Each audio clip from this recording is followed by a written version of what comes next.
Hello everyone, जय हिंद। I hope you all are doing well. आज हम एक नई सीरीज स्टार्ट करने जा रहे हैं, mains previous year question analysis.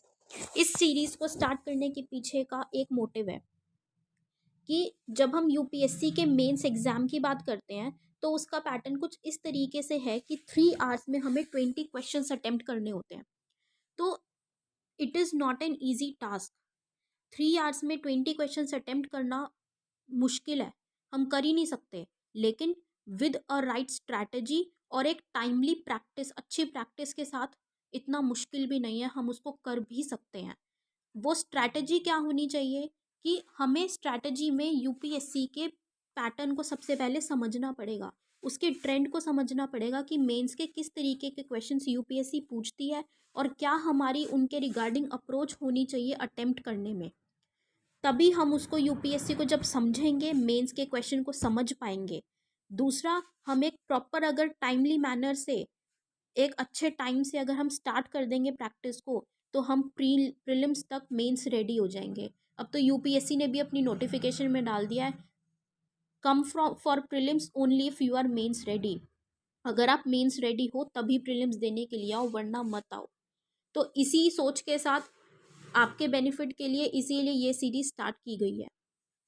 अब इस सीरीज़ को स्टार्ट करने से पहले मैं कुछ इन्फॉर्मेशन देना चाहती हूँ हमारे बैचेस के रिगार्डिंग।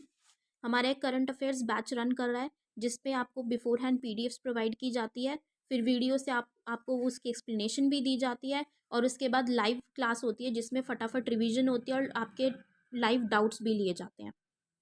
जीएस का full fledged pre plus mains batch है, जिसमें बिल्कुल जीरो से तैयारी होती है, एनसीईआरटी 6 क्लास से लेके एडवांस्ड बुक्स तक। मेंस आंसर राइटिंग बैच है, जिसमें एक हाईली एक्सपीरियंस्ड फैकल्टी बिल्कुल रियल टाइम बेसिस पे आपको क्वेश्चंस प्रोवाइड करेंगे, आपके आंसर्स चेक करेंगे, आपको सजेशंस प्रोवाइड करेंगे कि आपको कहाँ पे इम्प्रूवमेंट की ज़रूरत है। एंड एनसीईआरटी बैच, जहाँ पे आपको टारगेट्स प्रोवाइड किए जाते हैं डेली बेसिस पे, और फिर आपको उसके रिगार्डिंग टेस्ट सीरीज भी प्रोवाइड की जाती है। अब हम आते हैं, आज के सेशन को स्टार्ट करते हैं।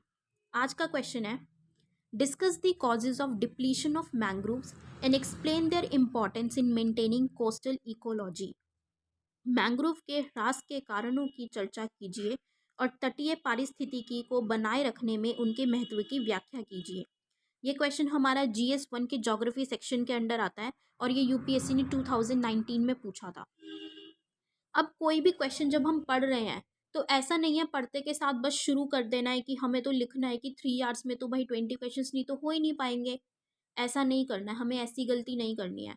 हमें क्वेश्चंस की क्वांटिटी के साथ हमें क्वेश्चंस में क्वालिटी भी देनी है, अच्छा क्वेश्चन भी लिखना है।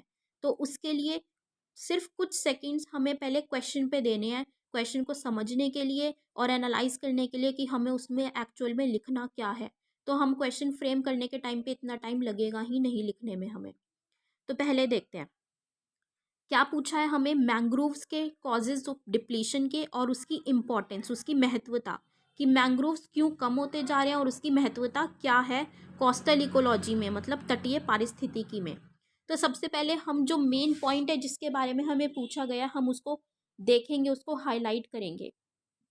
यहाँ पे मेन पॉइंट क्या है, रिफ्लेक्टिंग पॉइंट क्या है, मैंग्रोव। तो हमारा क्वेश्चन किसके इर्द गिर्द घूम रहा है, बेसिकली मैंग्रोव्स के। तो हमें मैंग्रोव्स के बारे में लिखना है, उनका डिप्लीशन, उनकी कमी और उन्हीं की महत्वता। इतना हमने क्वेश्चन के बारे में जान लिया।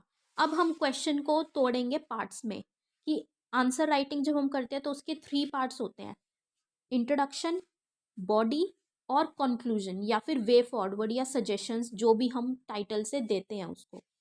इंट्रोडक्शन में बिल्कुल सिंपल तरीके से हम वही चीज़ के बारे में मेंशन करेंगे जो पॉइंट हमने हाईलाइट किया है। जैसे इस क्वेश्चन में हमने मैंग्रोव्स को हाईलाइट किया कि हमारा क्वेश्चन मैंग्रोव्स के इर्द गिर्द ही घूम रहा है, तो वो हमारा क्या है, इंट्रोडक्शन।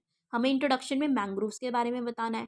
मेन पोर्शन में हमें क्या बताना है, जो हमसे एक्चुअल में क्वेश्चन में पूछा गया है, मतलब उसके कमी के कारण, कॉजेज ऑफ डिप्लीशन, और उसकी इम्पोर्टेंस, उसकी महत्वता क्या है।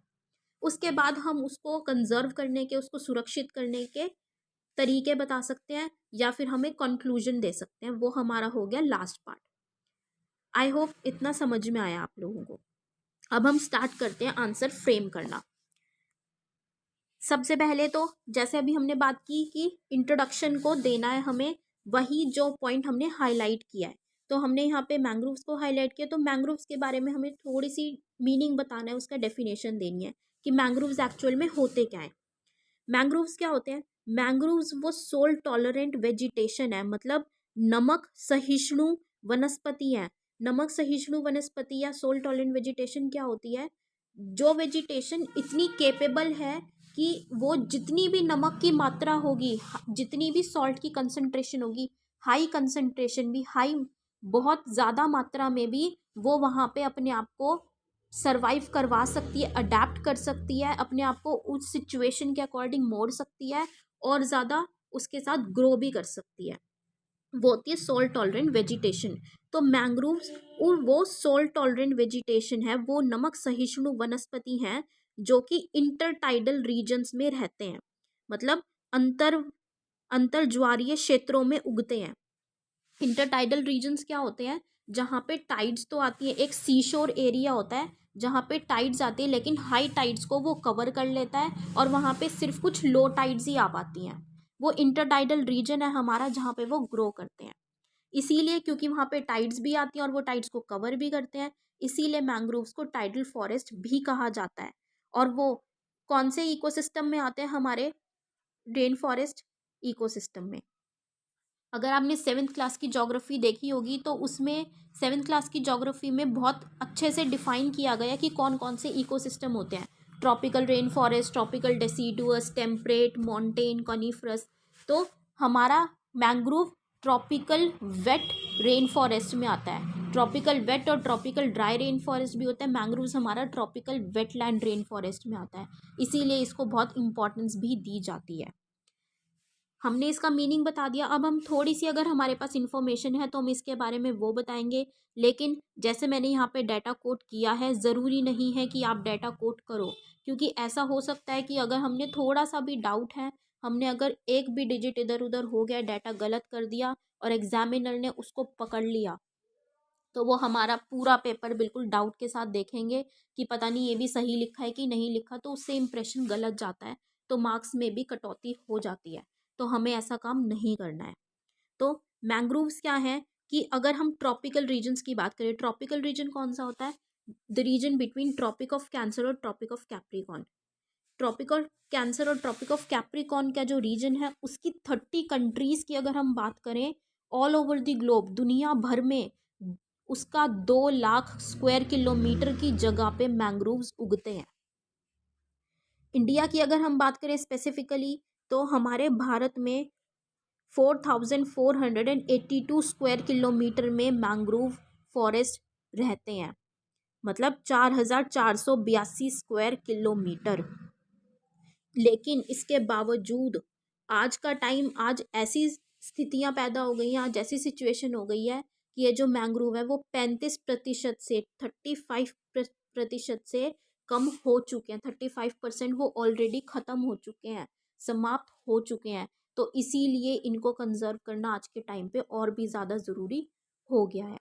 ये हमने कर ली इंट्रोडक्शन की बात। हमने सिर्फ मैंग्रोव्स के बारे में बताया, उसको डिफ़ाइन किया और उसके बारे में हमें जो भी फैक्ट्स पता थे हमने वो फैक्ट्स बता दिए।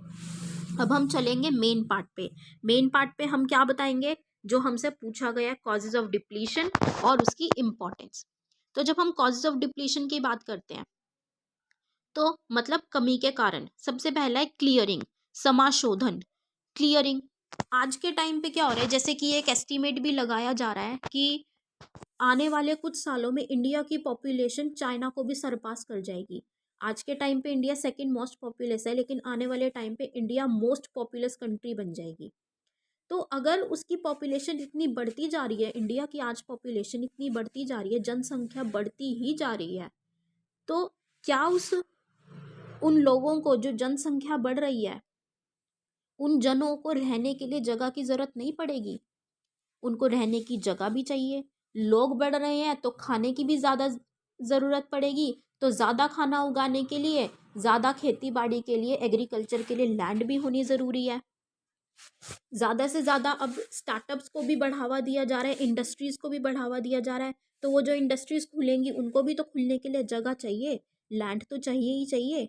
तो इन सब चीज़ों के लिए क्या किया जा रहा है, ये लैंड कहाँ से आ रही है, यही फॉरेस्ट, इन जंगलों को काट के, मैंग्रोव के जो फॉरेस्ट हैं इनको काट के आ रही है, इनको काटा जा रहा है, इनकी छटाई करी जा रही है, साफ किया जा रहा है वो एरिया, और वहाँ पे सेटलमेंट्स बनाई जा रही है, लोग अपने रहने का घर बना रहे हैं, अपनी कृषि की ज़मीन बना रहे हैं, कृषि भूमि एग्रीकल्चर लैंड बनाई जा रही है, इंडस्ट्रियल एरियाज आ रहे हैं। इसकी वजह से मैंग्रोव्स की पॉपुलेशन कम होती जा रही है, मैंग्रोव्स कम होते जा रहे हैं, ख़त्म होते जा रहे हैं। नेक्स्ट रीज़न है ओवर हार्वेस्टिंग, अधिक कटाई।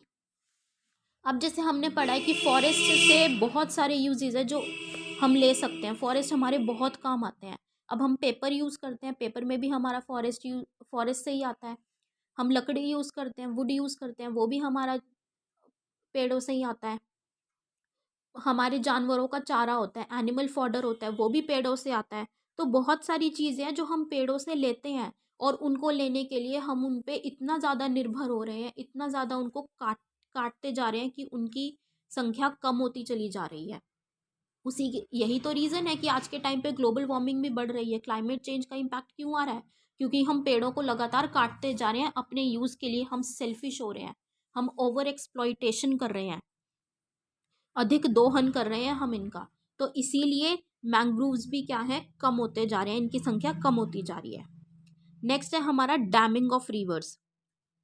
अब जो हमारी नदियां हैं, रिवर्स हैं, हम उन पे बांध बना देते हैं, नदियों को बांधना शुरू कर दिया हमने, उन पे बांध बना देते ताकि हम जो वाटर का फ्लो है, पानी का बहाव है, उसको रोक सकें वहाँ के लिए, और उसको कहीं और डाइवर्ट कर सके, उनका घुमाव कहीं और कर सकें। लेकिन जो प्रजातियां या जो पेड़ पौधे, पशु पक्षी जो वहाँ पे रह रहे हैं, जो वो पानी से जी रहे हैं, वहाँ पे रह रहे हैं, उनको तो दिक्कत हो जाएगी डैमिंग से, लेकिन ये नहीं देखा जा रहा। क्यों?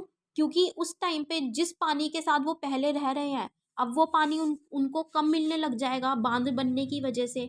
अब जब उनको वो पानी कम मिलने लग जाएगा, कम पानी से उनका सर्वाइवल रेट कम होता चला जाएगा, उनकी जीने की क्षमता कम होती चली जाएगी, जिसकी वजह से वो मरने भी लग गए हैं, वो ख़त्म होने लग गए हैं, समाप्ति की स्टेज पे आ गए हैं वो, डैम बनाने की वजह से। Next, destruction of coral reefs, प्रवाल भित्तियों का विनाश। कोरल रीफ्स क्या होते हैं? कोरल रीफ्स वो होते हैं जो पानी के अंदर जलीय प्रजातियां होती हैं ना, हमारी मरीन ऑर्गेनिजम्स होते हैं, मरीन स्पीशीज होती हैं, जब वो मरती हैं तो उनके जो शव होते हैं, उनके कंकाल, स्केलेटन्स वहाँ पे नीचे इकट्ठे होते चले जाते हैं, वो इकट्ठे होकर एक बड़ा स्ट्रक्चर बन जाता है, जो उन्हीं प्रजातियों का, उन्हीं ऑर्गेनिजम्स का ही एक घर भी बन जाता है।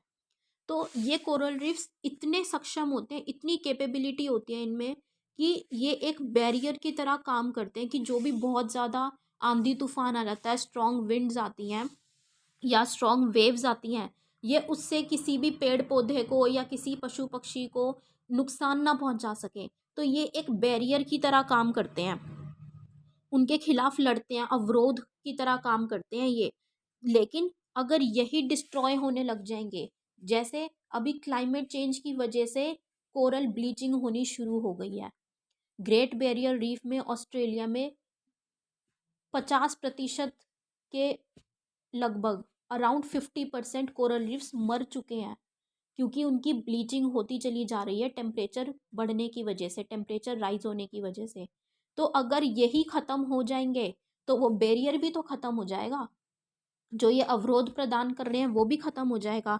तो उससे क्या होगा कि जो कोस्ट है, जो वहाँ पे सेडिमेंट्स इकट्ठे हो रहे हैं, वो भी ख़त्म हो जाएंगे, वो सेडिमेंट्स इकट्ठा नहीं हो पाएगा क्योंकि वो बह जाएगा पानी के साथ, और जो मैंग्रोव का जो ग्रो करते हैं वो सेडिमेंट में, वो भी कम हो जाएगा, और मैंग्रोव्स की जो ताकत है वो भी कम हो जाएगी, जिसकी वजह से तो कोरल रीफ्स के बेसिकली डिस्ट्रक्शन की वजह से इनडायरेक्टली मैंग्रोव्स पे भी बहुत बड़ा फर्क पड़ेगा। नेक्स्ट है पोल्यूशन। पोल्यूशन ये तो मतलब बहुत न्यूज़पेपर्स में भी डे बाय डे इसके रिगार्डिंग न्यूज़ आती रहती है, पोल्यूशन, वही क्लाइमेट चेंज है, पोल्यूशन इतना ज़्यादा हो रहा है, इतनी सारी चीज़ों से हो रहा है। अगर हम एग्रीकल्चर की ही बात करें तो एग्रीकल्चर में हम फर्टिलाइजर्स, पेस्टिसाइड्स वगैरह का यूज़ करते हैं, जो क्या होता है वो वॉश अवे होके रिवर्स वगैरह में जाता है, उसकी वजह से क्या है, मैंग्रोव्स भी, क्योंकि वो एक, वहाँ पे भी जो पानी होता है वो ज़्यादा, उसमें केमिकल्स वगैरह आ जाते हैं, तो मैंग्रोव्स के लिए वो एक थ्रेट हो जाता है, बहुत मुश्किल हो जाता है मैंग्रोव्स के लिए वहाँ पे रहना। डोमेस्टिक सीवेज है, उसको हम ऐसे ही छोड़ देते हैं, मतलब कोई प्रॉपर चैनल ही नहीं होता है कि उसको ट्रीट करने के, प्रॉपर ट्रीटमेंट नहीं होती डोमेस्टिक सीवेज की। और इंडस्ट्रियल एफ्लुएंट्स, जो ये फैक्ट्रीज में से जो ये निकलता है, धुआं निकलता है या गंदा पानी निकलता है, केमिकल वाला पानी निकलता है, उससे भी पोल्यूशन होता है, जो रिवर्स में जाके सबसे ज़्यादा मैंग्रोव्स को अफेक्ट करता है। मैंग्रोव्स उससे मरते चले जा रहे हैं, वो केमिकल्स की वजह से या वो गंद की वजह से। नेक्स्ट है क्लाइमेट चेंज। अभी हमने वही बात की थी, क्लाइमेट चेंज से टेम्परेचर बढ़ता जा रहा है, टेम्परेचर बढ़ने की वजह से ग्लेशियर्स मेल्ट भी हो रहे हैं, सी सी लेवल भी राइज हो रहा है, और प्रेसिपिटेशन, जो मतलब वर्षा का वर्षा के जो कारण है वो भी बदलते जा रहे हैं, वर्षा का जो प्रकार है वो भी बदलता जा रहा है, प्रेसिपिटेशन लेवल चेंज होता जा रहा है, कभी कहीं बहुत ज़्यादा लो रेनफॉल है, फ्लड ड्रॉट्स भी आ रहे हैं, सूखा भी पड़ रहा है, और कहीं पे फ्लड्स भी आ रहे हैं, बाढ़ भी आ रही है, जिसकी वजह से कहीं सी सरफेस टेम्परेचर बढ़ भी रहा है फ्लड्स आने की वजह से। तो ये सबसे ज़्यादा थ्रेट है, एक बहुत सीवियर थ्रेट माना गया है मैंग्रोव्स के लिए, बहुत एक गंभीर खतरा पैदा कर रहा है, जिससे कि मैंग्रोव्स कम होते चले जा रहे हैं, तो इनको देखना बहुत ज़रूरी है। ये हमने बात की कॉजेज़ की, हमने 5-6 कॉजेज़ यहाँ पे दे दिए कि मैंग्रोव्स क्यों डिप्लीट हो रहे हैं। नेक्स्ट हम नेक्स्ट सेक्शन की बात करेंगे कि इम्पोर्टेंस, कि उनकी क्या इम्पोर्टेंस होगी। तो जब हम इम्पोर्टेंस की बात करेंगे कि मैंग्रोव्स कोस्टल इकोलॉजी को, तटीय पारिस्थिति को कैसे बनाए रखते हैं, तो वो क्या है, मैंग्रोव एक टेरेस्ट्रियल मतलब स्थलीय पारिस्थितिकी का एक बहुत ही अच्छा मंत्र है, बहुत प्रोडक्टिव, बहुत ही उत्पादक मंत्र है ये। कैसे, एक तो ये नेचुरल है, प्राकृतिक है, और एक रिन्यूएबल रिसोर्स है, नवीकरणीय संसाधन है। रिन्यूएबल कौन सा होता है, जो कुछ टाइम के बाद, कुछ सालों में अपने आप ही ग्रो हो जाता है। तो ये एक वो रिसोर्स है जो कि प्राकृतिक है और रिन्यूएबल है, नवीकरणीय है, और ये हमारे बहुत सारे ऑर्गेनिजम्स को प्रोटेक्ट भी करता है, पशु पक्षियों को या इंसानों को बहुत चीज़ों से प्रोटेक्ट भी करता है, और बहुत सारी चीज़ें प्रोवाइड भी करता है। इसके बिना सर्वाइवल ह्यूमन बींग्स का भी, आदमियों का भी, और जानवरों का, एनिमल्स का भी मुश्किल हो जाएगा। जैसे एक एग्जाम्पल की बात की गई है कि सुंदरबंस, गैंगेटिक डेल्टा में जो सुंदरबंस हैं, वो कहीं 30 प्लांट स्पीशीज को सपोर्ट करते हैं, मैंग्रोव्स के 30 पौधों की प्रजातियों को का समर्थन करते हैं सुंदरबंस, गैंगेटिक डेल्टा में। Next, mangroves provide ecological niches, मतलब पारिस्थितिकी स्थान प्रदान करते हैं मैंग्रोव्स, कि बहुत सारी चीज़ों को, जैसे हमने बोला कि बहुत सारे ऑर्गेनिजम्स के लिए वो बहुत इम्पॉर्टेंट है, वो ब्रीडिंग के लिए, मत्स्य पालन के लिए, फीडिंग के लिए, और हमें मनुष्यों के लिए वो वुड प्रोवाइड करते हैं, टिम्बर देते हैं, फ्यूल देते हैं, पेपर देते हैं, बहुत सारी चीज़ें देते हैं। तो हर किसी लिविंग ऑर्गेनिज्म के लिए मैंग्रोव के फॉरेस्ट इम्पॉर्टेंट हैं, और एक इकोलॉजी के लिए, एक पारिस्थितिकी के लिए भी वो बहुत ज़रूरी हैं। मैंग्रोव्स क्या करते हैं, अब मैंग्रोव्स के इर्द गिर्द क्या होता है, सोल टॉलरेंट वेजिटेशन है, नमक भी होता है और पानी भी होता है, तो वाटर फिल्टर। अब जो मैंग्रोव्स हैं वो इतने बड़े हैं, उनकी जो कहते हैं ना जटाएं या उनकी रूट्स फैली हुई होती हैं, कि जो भी ओशंस है, रिवर्स हैं, जो वो सैंड सेडिमेंट्स लेकर आती है ना, मिट्टी लेकर आती है, सेडिमेंट, तो वो मैंग्रोव के पास, मैंग्रोव उनको रोक देता है, वो मैंग्रोव के पास इकट्ठी हो जाती है, और तो क्या हो जाता है कि वाटर प्यूरिफाई हो जाता है, वाटर फिल्टर हो गया। फिल्टर करने के लिए वो सारी जो मिट्टी थी, बेसिकली वो मिट्टी तो वहाँ रह गई, सिर्फ क्या बहा वहाँ पे आगे, पानी पानी बहा, तो उससे क्या हो गया, पानी के बहाव साफ होने लग गया, तो फिल्टर, एक फिल्टर की तरह, प्यूरीफायर की तरह भी वर्क करता है। जैसे हम प्यूरीफायर अपने घर में भी यूज़ करते हैं, वो प्यूरीफायर क्या करता है कि जो भी मिट्टी होती है उसको हटा के साफ पानी लाता है, हमारे टम्बलर में, हमारे ग्लास में साफ पानी आता है। सिमिलरली मैंग्रोव रिवर्स में से वो जो सेडिमेंट्स होते हैं उसको अपने पास इकट्ठा कर लेता है, और जो साफ पानी है वो आगे बहने देता है। तो इसीलिए मैंग्रोव्स एक वाटर फिल्टर या प्यूरिफायर की तरह भी काम करता है। Mangroves act as shock absorbers. Shock absorbers मतलब सदमे अवशोषक के रूप में भी काम करते हैं, कि जो टाइड्स वगैरह आती हैं, जैसे हमने बात की थी इंटर टाइडल रीजन्स में ग्रो करते हैं ये, कि वहाँ पे टाइड्स को रोक लेते हैं, उनको एब्जॉर्ब कर लेते हैं। जो शॉक आते हैं, वेव्स आती हैं, बड़ी बड़ी टाइड्स आती हैं, उनको कंट्रोल कर लेते हैं, रोक लेते हैं, जिससे कि जो शोर लाइन भी है, मतलब कि जो एक्चुअल में कोस्ट है या जो शोर है वो इरोड नहीं होता, वो उखड़ता नहीं है। उसके कारण से वो आपदाओं को बचा देते हैं, आपदाओं से लोगों को भी और पशु पक्षी को भी, और वहाँ की जो शोर लाइन है उससे भी वो मैंग्रोव्स बचाते हैं हमें। ये हमने बात की इम्पोर्टेंस की। तो एंडिंग हम इसको किस तरीके से करेंगे, जब हम एंडिंग की बात करेंगे, कि अभी हमने इनके डिप्लीशन को भी देखा और हमने इनकी इम्पोर्टेंस को भी देखा, क्योंकि इनकी इम्पोर्टेंस इतनी ज़्यादा है कि हर एक ऑर्गेनिज्म के लिए इम्पोर्टेंट है ये। तो एक स्ट्रिक्ट एनफोर्समेंट, एक सख्ती से नियम लागू किए जाने चाहिए, कोस्टल रेगुलेशन मेजर्स इम्प्लीमेंट किए जाने चाहिए, जहाँ पे ऐसी प्रैक्टिसेस मैनेजमेंट इस तरीके से हो, ऐसी प्रैक्टिसेस की जाएं कि लोकल कम्युनिटी को वहाँ पे एनकरेज करना चाहिए, अवेयरनेस इंक्रीज करनी चाहिए, पार्टिसिपेशन उनका ज़्यादा से ज़्यादा लाना चाहिए, ताकि इस इनको मैंग्रोव फॉरेस्ट को प्रीशियसली कंजर्व कर सकें। क्योंकि अगर हम मैंग्रोव फॉरेस्ट को कंजर्व कर पाएंगे तो हम बाकी के स्पीशीज़ को, ह्यूमन बींग्स को, ऑर्गेनिजम्स को, उनको भी कंजर्व कर पाएंगे। तो हमारा सबसे फर्स्ट स्टेप होना चाहिए कि सभी इस चीज़ के लिए अवेयर हों और इनको प्रोटेक्ट करने की तरफ ध्यान दें।